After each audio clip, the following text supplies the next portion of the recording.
Spectroscopy. Now today we will also continue the spectroscopy and its applications, in which we will study today about ultraviolet spectroscopy, ultraviolet and visible spectroscopy. Ultraviolet and visible spectroscopy को हम शुरुआत कर रहे हैं, उसके बारे में देख रहे हैं। तो उसके अंदर हमने बात की थी कि एनएमआर, फिर माइक्रोवेव, यानी हमने देखा था एक radio wave, microwave, IR, infrared, और फिर आज के बाद में क्या आता है विजिबल, और फिर आता है अपने विजिबल अल्ट्रावायलेट। अपन देखते हैं कि यहाँ से जो रेडियो, आपका रेडियो वेव से फिर आपका आता है माइक्रोवेव, और फिर क्या आता है अपना आईआर, फिर अपन बोलते हैं कि नियर आईआर और फार आईआर, इधर नियर आएगा इधर फार। तो नियर आईआर का होता है विजिबल, ठीक है ना। फिर आता है आपका यू, फिर आपके बाद में क्या आता है एक्सरे, जो देखते हैं। हम बात करना चाह रहे हैं कि यहाँ से अगर लेफ्ट टू राइट चलते हैं तो उसकी एनर्जी जो है वो क्या हो रही है, बढ़ती है। लैम्डा जो है वो क्या होती है, सही है, ठीक है ना। इसके बारे में अपन देख रहे हैं। तो जब हम बात करते हैं कि यूवी स्पेक्ट्रोस्कोपी विजिबल रीजन की बात करते हैं, तो हमें क्या मिलता है कि जो आपका सारी जो रेंज है, इस रेंज की एनर्जी भी या इस रेंज की रेडिएशंस भी इनके साथ में इंक्लूड होगी। जब हम यूवी स्पेक्ट्रोस्कोपी किसी कंपाउंड को देते हैं या यूवी रेडिएशंस की रेंज किसी कंपाउंड या ऑब्जेक्ट को देते हैं, तो साथ साथ में वो वाइब्रेट भी करेगा, साथ साथ में वो आपका रोटेशन भी करेगा, और उसका न्यूक्लियस जो है वो क्या करेगा बताइए, क्या आपका स्पिनिंग भी करेगा, ठीक है। तो इस प्रकार से जो है हम कभी यूवी स्पेक्ट्रोस्कोपी बात करेंगे तो इन आईआर को और माइक्रोवेव को, यानी रोटेशनल स्पेक्ट्रोस्कोपी को, यूवी आईआर स्पेक्ट्रोस्कोपी को छोड़ नहीं सकते, या उससे रिलेटेड जो एनर्जी स्टेट्स होती है उन एनर्जी स्टेट्स को हम पर्टिकुलरली हम अलग से नहीं दे सकते।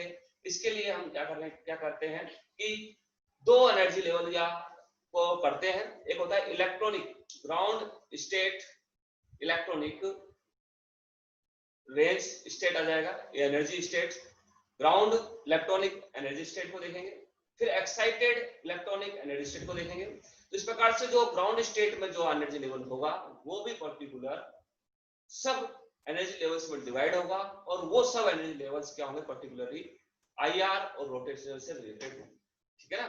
तो हम जब आईआर पढ़ेंगे तो दोबारा से इस चीज को बात करेंगे। पहले आप पर्टिकुलर एक ग्राफ देख लीजिए, ग्राफ अपन को देखना चाह रहे हैं, जिसे बोलते हैं इलेक्ट्रॉनिक स्पेक्ट्रा का ग्राफ है। और एब्जॉर्प्शन बैंड्स इस प्रकार से फॉर्मेशन होता है, formation of the absorption bands, इसके बारे में देख लेते हैं। तो पहले क्या पढ़ रहे हैं अपन, अल्ट्रावायलेट एंड विजिबल स्पेक्ट्रोस्कोपी। किसी को समझ में सुनाई नहीं दे रहा है या कुछ और है तो बता देना, तो हम इसको जो है दोबारा से रिपीट कर दूंगा, लेकिन इस चीज को समझने की कोशिश करनी है, ओके।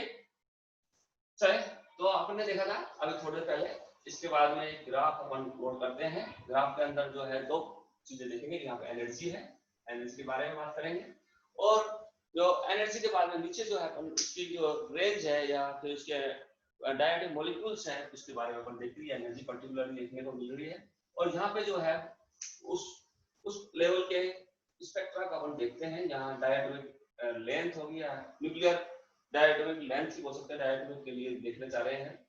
नीचे क्या आएगी लेंथ या डिस्टेंस या न्यूक्लियर डिस्टेंस की बोल सकते हैं इसको, न्यूक्लियर डिस्टेंस, ठीक है।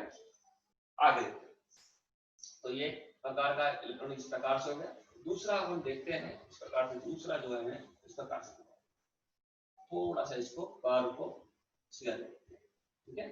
तो पर्टिकुलर जो है ये जो आपका एक इलेक्ट्रॉनिक, ये जो आपका दिखा है एक ground state electronic energy level हो गया, दूसरा हो गया एक्साइटेड स्टेट एनर्जी लेवल हो गया। तो ये ग्राउंड स्टेट हम देखना चाह रहे हैं, तो ये भी पर्टिकुलर जो है आपके वाइब्रेशनल एनर्जी लेवल्स के अंदर डिवाइड होगा, इसको आप देख सकते हैं। वो वाइब्रेशनल एनर्जी लेवल के अंदर डिवाइड होता है, और पर्टिकुलर वो डिवाइडेशन भी जो है और फर्दर हमें और डिवाइड मिलता है रोटेशन के अंदर, एक एनर्जी लेवल और रोटेशन के अंदर डिवाइड होता है। इस प्रकार से मान लीजिए ये V1 है, ये V2 है, ये V3 है, ये V4 है, और आपका ये आपका V5 है, इस प्रकार से, ठीक है ना। V5, V1, V2, V3, V4, V5 देखने को मिलता है। तो इस प्रकार से हम जो है ये पर्टिकुलर जो है ये भी आपके उसके अंदर डिवाइड देंगे। तो यहाँ पे जो ये डिवाइडेशन देखने को मिल रहा है, ये डिवाइड पर्टिकुलर तो एक V1 जो वाइब्रेशनल एनर्जी लेवल है, तो V1 वाइब्रेशनल एनर्जी लेवल्स और पर्टिकुलर और एनर्जी लेवल सब डिवाइडेड होता है, वो होता है क्या, R1। ये अगर कहेंगे इसको वाले को R1, R2 और R3, ये क्या है, रोटेशनल है। क्या है, रोटेशनल एनर्जी लेवल। यानी पहला जो इलेक्ट्रॉनिक एनर्जी लेवल से वो डिवाइड होता है किसके अंदर, वाइब्रेशन के अंदर। वाइब्रेशनल डिवाइड किसके अंदर होगा, रोटेशनल के अंदर। इस प्रकार से ये रोटेशन एक V1 जो है R1, R2, R3 कई रोटेशनल एनर्जी लेवल्स के अंदर डिवाइड होता है। इस तरह से V2 भी जो है कई रोटेशनल एनर्जी लेवल्स के अंदर डिवाइड होता है। जब हम रोटेशनल स्पेक्ट्रोस्कोपी पढ़ेंगे तो पर्टिकुलर हम इसके रोटेशनल स्पेक्ट्रोस्कोपी यहाँ से R1 से R2 में, R1 से R1 डैश से R2 डैश के अंदर, उसके बाद देखेंगे, उस समय बात करेंगे, ठीक है। अभी हम जो है केवल देख रहे हैं यूवी स्पेक्ट्रोस्कोपी। तो यहाँ से हम बात करते हैं ये पर्टिकुलर एक इलेक्ट्रॉनिक जो है आपका ग्राउंड स्टेट उसमें डिवाइड है, ये बोलते हैं कि इलेक्ट्रॉनिक स्टेट। तो क्या बोलेंगे इसको, इलेक्ट्रॉनिक ग्राउंड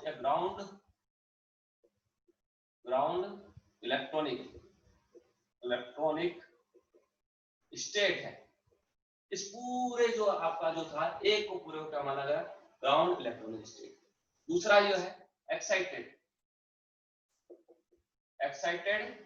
इलेक्ट्रॉनिक स्टेट, ठीक है। तो ये V1 V2 में है, इस प्रकार से ये भी हमारा जो है इस प्रकार से डिवाइड होगा। इस प्रकार से ये फर्दर जो है उसके अंदर डिवाइडेशन मिलता है। तो हमें V1 अगर डैश के डैश के रूप में देखें, V1 डैश V2 डैश, तो ये क्या दिखेगा आपका V double dash 1, V double dash 2 और V डबल डैश 3। इस प्रकार से ये और फर्दर वाइब्रेशन में डिवाइड होगा। फर्दर वाइब्रेशनल जो है वो रोटेशनल में डिवाइड होता है, इस प्रकार से वो देखने को मिलता है। तो यहाँ पे लेकिन अल्ट्रावायलेट स्पेक्ट्रोस्कोपी क्या करेंगे कि ये जो एक वाइब्रेशन से यानी एक इलेक्ट्रॉनिक स्टेट से हमारा दूसरे इलेक्ट्रॉनिक स्टेट के अंदर क्या होता है, ट्रांजिशन होता है, इलेक्ट्रॉनिक ट्रांजिशन देखने को मिलता है, ठीक है। इस प्रकार से हम ये देखने को देख सकते हैं कि यहाँ से इसके अंदर देखेंगे तो एक इलेक्ट्रॉनिक दूसरे इलेक्ट्रॉनिक ट्रांजिशन हो रहा है।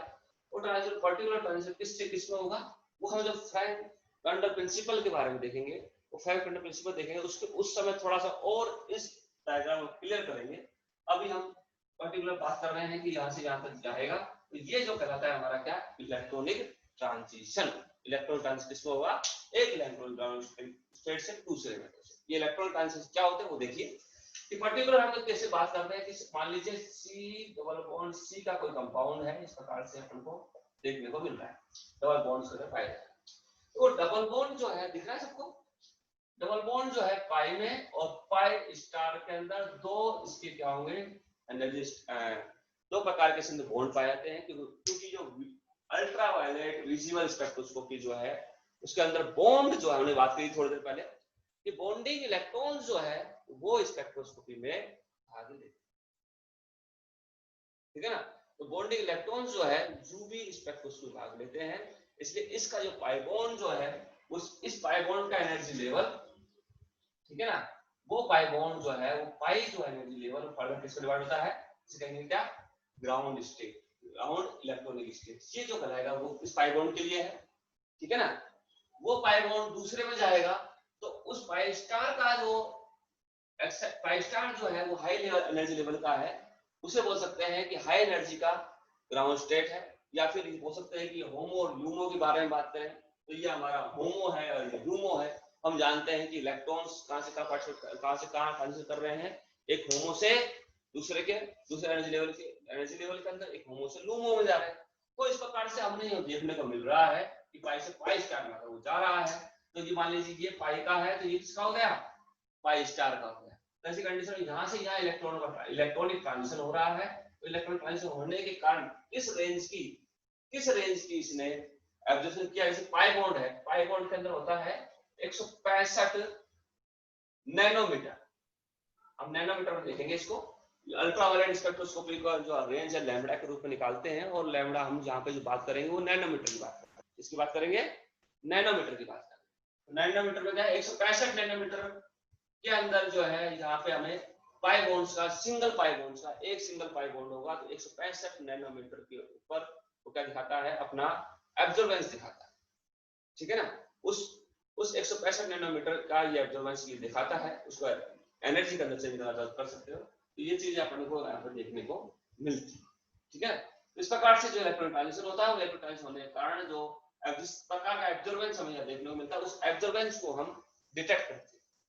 उस एब्जॉर्बेंस को हम डिटेक्ट करते हैं, उसको हम अगले वाले उसके अंदर देख लेंगे। अगली क्लास में हम उसको डिटेक्ट किस प्रकार से वो इंस्ट्रूमेंटल जो है उसके बारे में बात कर लेंगे। पहले बात करते हैं इस प्रकार से ट्रांजिशन देखने को मिला। अब देखिए कि जो पाई बॉन्ड से हम पाई से पाई में जा रहे हैं, तो पर्टिकुलर कौन कौन से कंपाउंड है, कौन कौन से बॉन्ड होंगे जो हमें जो है ये UV spectroscopy, ultraviolet visible spectroscopy जो है वो देते हैं, उसके बारे में बात करते हैं। कौन कौन से जो ट्रांजिशंस या ऑर्गेनिक कंपाउंड्स के अंदर पाए जाएंगे, या कौन कौन से बॉन्ड जो है वो कंपाउंड पाए जाएंगे, इसके लिए हम देखेंगे क्या, टाइप्स ऑफ इलेक्ट्रॉनिक ट्रांजिशंस। ठीक है, क्या देख रहे हैं, types of electronic transitions in spectroscopy, UV spectroscopy. ठीक है, तो कौन कौन से होंगे भाई टाइप्स, हम पहले ही पढ़ चुके होंगे, दोबारा देख लेते हैं एक बार और। इसके बाद में हम बिल्कुल थोड़ा सा ब्रीफली देखेंगे इस चीज को, स्पेक्ट्रोस्कोपी, क्योंकि हमें एप्लीकेशंस के ऊपर ज्यादा बात करनी है एमएससी के अंदर, उसके बारे में बात करते हैं। देखिए कौन कौन से होते हैं भाई, आप पहले भी देख चुके होंगे और दोबारा इस चीज को देख लेते हैं। हमने जो है पर्टिकुलर बात की थी कि किस प्रकार से जो है देखने को आपको मिलेगा, ये इसको देख लेते हैं। और एक मिनट इस चीज को हम थोड़ा सा गैप लेके चलते हैं और बनाने हैं अपन को। इस प्रकार से ये मिलते हैं अपन को, और इस प्रकार से ये अपन को देखने को मिलता है। ठीक है, तो यहाँ पे क्या आएगा, मान लीजिए सिग्मा है, और फिर क्या आएगा भाई, पाई आता है, फिर क्या आता है, and non bonding, non bonding, very good, non bonding electrons, फिर क्या आता है, pi star, pi star, pi star, sigma star, फिर सिग्मा स्टार। ठीक है, तो इस प्रकार से इलेक्ट्रॉनिक ट्रांजिशंस हमें देखने को मिलते हैं। कितने प्रकार हो गए electronic transitions, pi to pi star, हम बात करते हैं पाई टू पाई स्टार में देखिए, और pi to pi sigma to sigma star, pi to pi star, और एन टू पाई स्टार। और कौन कौन से होंगे, और कौन कौन से होंगे, एन टू सिग्मा स्टार, ये हो गया। और इस प्रकार से क्या पाई टू पाई स्टार भी देखने को मिलेगा हमें, बताइए, पाई टू पाई स्टार भी देखने को मिलता है। विशेष रूप से चार प्रकार के ट्रांजिशन देखते हैं। एक तो होगा सिग्मा टू सिग्मा स्टार, और फिर उसके बाद में होता है पाई टू पाई स्टार, पाई से पाई स्टार के रूप में। फिर क्या होता है n to pi star, n to pi star के रूप में देखते हैं। फिर जो है पर्टिकुलर हमें मिलेगा कि एन टू सिग्मा स्टार। बस ये चार प्रकार के ट्रांजिशन हम देखेंगे। ये चार प्रकार का ट्रांजिशन कौन सा अलाउड है, कौन सा नॉट अलाउड है, उसके बारे में उसके लिए बात करेंगे। जिराडे टू अनजिराडे, ये आपको दिखाई दे रहा है ना।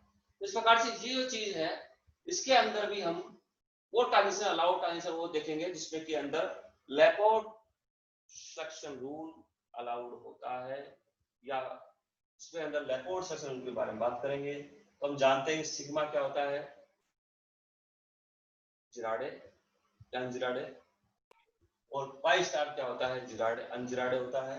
इस प्रकार से पाई जो है हमारा, किस प्रकार का पाई बॉन्ड है, पाई बॉन्ड हमारा क्या होगा, वो अनजिराडे होगा। एंड नॉन बॉन्डिंग होता है, ये क्या होता है, जिराडे हो जाता है। इस प्रकार से उसके बारे में देखेंगे।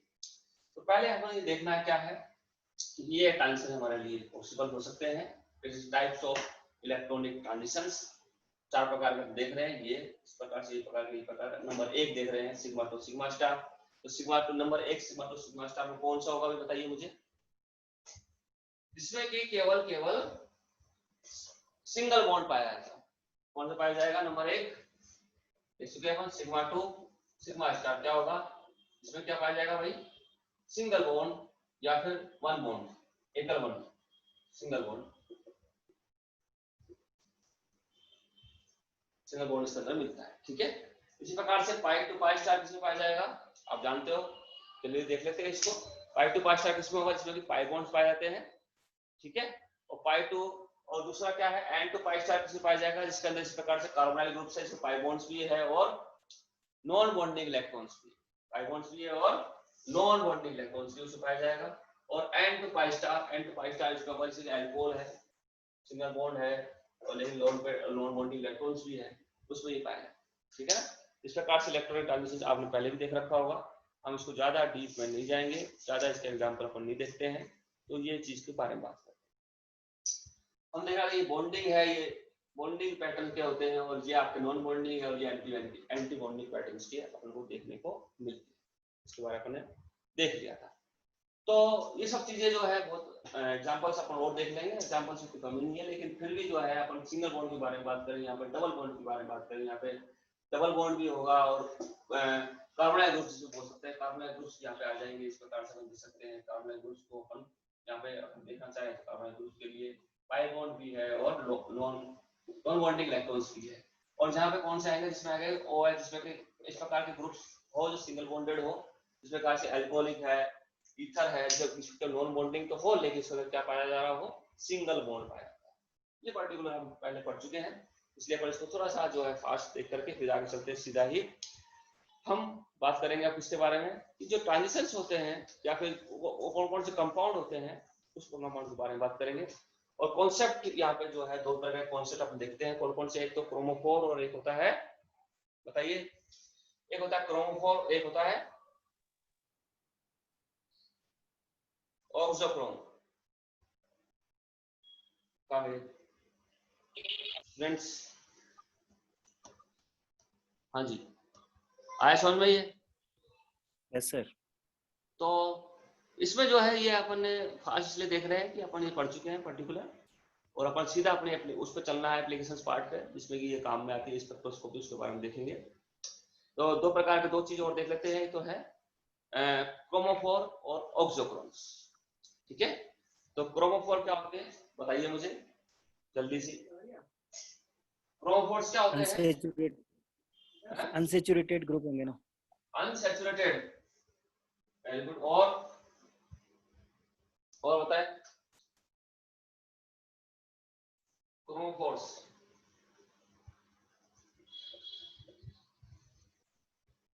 क्रोमोफोर्स और होते हैं क्या, ऑक्सोक्रोम। तो पहले देखते हैं क्रोमोफोर कॉन्सेप्ट के बारे में। तो क्रोमोफोर जो आपका कॉन्सेप्ट है उसके बारे में क्या होगा बताइए मुझे,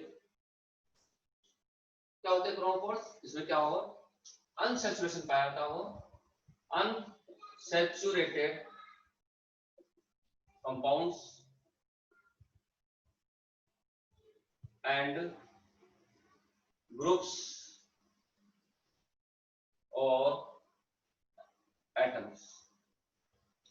तो इस प्रकार से जो है देख सकते हैं अपन, जैसे कि आपका एग्जांपल है कार्बोनाइल ग्रुप सारे इसके अंदर आ जाएंगे, जितने भी कार्बोनाइल ग्रुप्स हैं वो सारे के सारे कार्बोनाइल ग्रुप्स इसके अंदर आ जाएंगे। इसमें कि इस प्रकार से डबल बॉन्ड हो, नॉन बॉन्डिंग दोनों ही हो, इस प्रकार डबल बॉन्ड वाले इसके अंदर आ जाएंगे, इस प्रकार से ट्रिपल बॉन्ड से एन वाले इसके अंदर आ जाएंगे, NO2 ग्रुप इसके अंदर आ जाएगा। ये सब क्या है, क्रोमोफोर्स होते हैं। क्रोमोफोर्स होते क्या है उसके बारे में कोई बता सकता है, बताइए क्रोमोफोर्स क्या है? क्रोमोफोर्स वो होते हैं जो कि यूवी स्पेक्ट्रोस्कोपी के अंदर खुद के इटसेल्फ कलर रखते हैं, खुद के कलर होते हैं, और उनकी उनकी जो एब्जॉर्बेंस है पर्टिकुलर यूवी रेंज के अंदर या विजिबल रेंज के अंदर खुद की पर्टिकुलर रेंज होती है, पर्टिकुलर एब्जॉर्बेंस होते हैं, ये पर्टिकुलर खुद के कलर रखते हैं। और जो जबकि ऑक्सोक्रोम्स होते हैं वो क्या होते हैं, दूसरे जो कंपाउंड से जुड़ करके उसकी इंटेंसिटी को बढ़ाते हैं, लेकिन खुद कलर शो या कलर नहीं देते, लेकिन दूसरे कंपाउंड के साथ जुड़ करके उसकी इंटेंसिटी को बढ़ा देते हैं। ठीक है, तो ऑक्सोक्रोम्स हम जो क्रोमोफोर्स क्या होंगे भाई, it is a defined as any isolated covalent bonded groups that shows a characteristic absorbance in a ultraviolet or a visible region. हमने इसको देख चुका था. The chromophores have itself color and pi to pi star, pi to n star, sorry, pi to n और n to pi star जो transitions हैं वो electron transitions के अंदर पाए जाते हैं. कौन कौन ट्रांजिशन होंगे भाई? पाई टू पाई स्टार हो जाएंगे इसके अंदर, सिग्मा टू सिग्मा स्टार इसके अंदर नहीं पाया जाएगा, पाई टू पाई स्टार और एन टू पाई स्टार को इसमें देखेंगे. कौन कौन देखेंगे? पाई टू पाई स्टार ट्रांजिशन के बारे में बात कर सकते हैं क्रोमोफोर के अंदर, और एन टू पाई स्टार ये चीज हो जाना है. ठीक है, तो ये सारे हमारे कहते हैं क्रोमोफोर कॉन्सेप्ट के रूप में. और इसके लिए जो है हम बहुत सारे एग्जांपल्स दे सकते हैं जिसके अंदर इस प्रकार की चीजें पाई जाती हैं जो कि हमें देखने को मिलती हैं, और इस प्रकार के बॉन्ड्स हमें देखने को मिलते हैं. ठीक है, तो रेंज को हम बाद में डिस्कस कर लेंगे. रेंज के लिए किताबों में बहुत सारा दे रखा है. ऑक्सोक्रोम्स क्या होते हैं उसके बारे में थोड़ा सा और देख लेते हैं. क्या होंगे भाई ऑक्सोक्रोम्स? तो ऑक्सोक्रोम्स डिफाइन कीजिए, बताइए बारे में. ऑक्सोक्रोम्स क्या होते हैं? सैचुरेटेड ग्रुप होंगे sir. The octochrons can be defined as any group which does not itself act as a chromophore but whose presence brings about a shift of the absorbance band towards the red end of the spectrum. यानी वो particular auxochrome के साथ जुड़ करके उसको longer wavelength की ओर shift कर देते हैं, लॉन्गर वेवलेंथ की ओर शिफ्ट हो जाते हैं, यानी रेड शिफ्ट के बारे में करते हैं, और वो कलर की इंटेंसिटी को बढ़ा देते हैं, उसकी ब्राइटनेस को बढ़ा देते हैं. लेकिन खुद पर्टिकुलर अगर बात करें तो पर्टिकुलर जो है वो कभी कलर शो नहीं करता. ठीक है ना, individually does not show any colour, but by adding by attachment या by bonding with chromophores it can be shifted the color intensity towards the red region. ठीक है, longer wavelength. इसके बारे में अपन देख चुके थे. तो दो चीजें देख ली आपने, क्रोमोफोर और ऑक्सोक्रोम्स. क्या फॉर एग्जांपल के रूप में देख लेते हैं अपन. एग्जांपल किस प्रकार से जो है अपन बात करते हैं. देखिए कुछ सारे एग्जांपल्स अपन देख सकते हैं, उसके बारे में बात करते हैं. देखिए कि एक चीज और हम समझने की कोशिश करना. आपके बेंजीन रिंग है, इस बेंजीन रिंग में पाई बॉन्ड्स पाए जाते हैं, यानी पाई टू पाई ट्रांजिशन इसके अंदर पॉसिबल है, इलेक्ट्रॉनिक ट्रांजिशन इसके अंदर पाया जाता है. ठीक है, पाई टू पाई स्टार अपन देख सकते हैं इसके अंदर. यदि इसके अगर मैं बात करूं तो इसकी जो लैम्बडा मैक्स हमें मिलेगी, लैम्बडा मैक्स के बारे में हम बात करेंगे अभी. तो बस हम ऑक्सोक्रोम क्रोमोफोर समझना चाह रहे हैं. तो कितनी मिलती है? 254 नैनोमीटर की क्वांटिटी है. 254 नैनोमीटर के आसपास की लैम्बडा मैक्स हमें देखने को मिलती है. लेकिन जैसे ही मैं हमारे पास पाई बॉन्ड्स है, ये है, ये क्या है? क्या क्रोमो, बताइए, क्रोमोफोर. क्या है ये? क्रोमोफोर है. इसी तरह से दूसरा एग्जांपल अपन देखा था, क्या? ऑक्सोक्रोम. ऑक्सोक्रोम क्या है बताइए? जैसे कि OH पर्टिकुलर इस प्रकार से पाए जाते हैं, जैसे कि NH2 जिसमें सिंगल बॉन्ड हो लेकिन उसके पास लोन पेयर जरूरी हो, सिंगल बॉन्ड हो लेकिन लोन पेयर हो, वो सारे के सारे ऑक्सोक्रोम कहलाते हैं, जो कलर की इंटेंसिटी को बढ़ा देते हैं या फिर लोंगर वेवलेंथ की ओर शिफ्ट कर देते हैं. ये आ गया. उसी प्रकार से ईथर है, इसी प्रकार से सल्फर है, SH, ये सब क्या है बताइए? ऑक्सोक्रोम्स है. लेकिन क्रोमोफोर्स क्या होते हैं? जिसमें पाई बॉन्ड पाया जाता है, जिनके NO2 ग्रुप को देखेगा इस प्रकार से तो क्या मिलेगा? पाई बॉन्ड मिल रहा है. ऐसे कि कार्बोनाइल ग्रुप है, एसिड ग्रुप है, एस्टर ग्रुप है, या फिर पाई बॉन्ड जिसमें पाए जाते हैं, और सभी क्या है? क्रोमोफोर्स है. क्रोमोफोर. लेकिन यस सर. ऑक्सोक्रोम्स क्या होता है? पर्टिकुलर सिंगल बॉन्ड से पाया जाता है, उसके बाद लोन पेयर पाया जाता है, सारे क्या होते हैं? ऑक्सोक्रोम्स कहलाएंगे. ये ऑक्सोक्रोम से पर्टिकुलर क्रोम 4 के साथ जुड़ जाते हैं, ये NH2 क्या बन गया, ये बताइए क्या बन गई,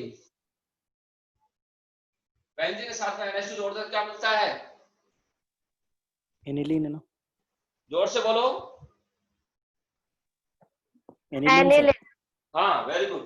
तो ये एनिलीन जो है, अब एनिलीन की पहले जब बेंजीन के साथ नहीं जुड़ा था, बेंजीन के लैम्डा मैक्स कितने मिल रही थी 254 पहले से, लेकिन ये जुड़ने से क्या हो गया, ये इसके लोन पेयर जो है शिफ्ट होकर के इसे कॉन्जुगेट सिस्टम डेवलप कर दिया है, और पाई बॉन्ड की डेंसिटी, पाई बॉन्ड का क्लाउड जो है इस बेंजीन रिंग के अंदर बढ़ गया है, और बढ़ने के कारण क्या मिल गया है कि इसकी जो लैम्डा थी वो शिफ्ट हो गई क्या, लॉन्गर वेवलेंथ की ओर, यानी वो कम एनर्जी पे ही क्या दे देगा, ट्रांजिशन दे देता है, इसलिए लैम्डा उसकी क्या हो जाएगी, बढ़ जाएगी। तो पहले की तुलना में पहले ये थी, अब जो है जब NH2 जुड़ गया, एनिलीन की जो बढ़ गई है वो कितना है, 280 नैनोमीटर पर, ठीक है, क्या हो गया 254 से कहां शिफ्ट हो गई है, 280 पर। तो ये जो शिफ्टिंग कब हुई, जब एक ऑक्सोक्रोम 4 के साथ में एक ऑक्सोक्रोम जुड़ा है, तो ऐसी कंडीशन में ऑक्सोक्रोम जो है उसकी इंटेंसिटी को, उसकी जो पर्टिकुलर रेड शिफ्टिंग जो है लॉन्गर वेवलेंथ की ओर शिफ्टिंग कर देता है,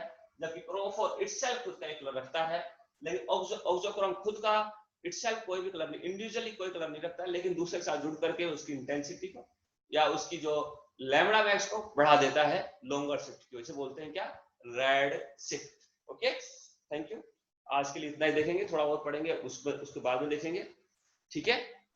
तो अपन चल रहे हैं, आप क्या इसको बंद करते हैं, एक मिनट, अपन इसी को देख रहे थे, अभी ये चल रहा था अपना, हाँ। तो इसी तरह से अपन इसके बारे में बात कर सकते हैं और देख सकते हैं कि यूवी स्पेक्ट्रोस्कोपी आपको पढ़ना क्या है। अब यहाँ तक आप स्टडी करके आना, कल अपन पढ़ेंगे क्या, इसके ग्राफ के बारे में, जो कि अपन बैथोक्रोमिक शिफ्ट और हिप्सोक्रोमिक शिफ्ट के बारे में देखेंगे, ठीक है, उसके बारे में अपन पर्टिकुलर बात करेंगे। Okay thank you.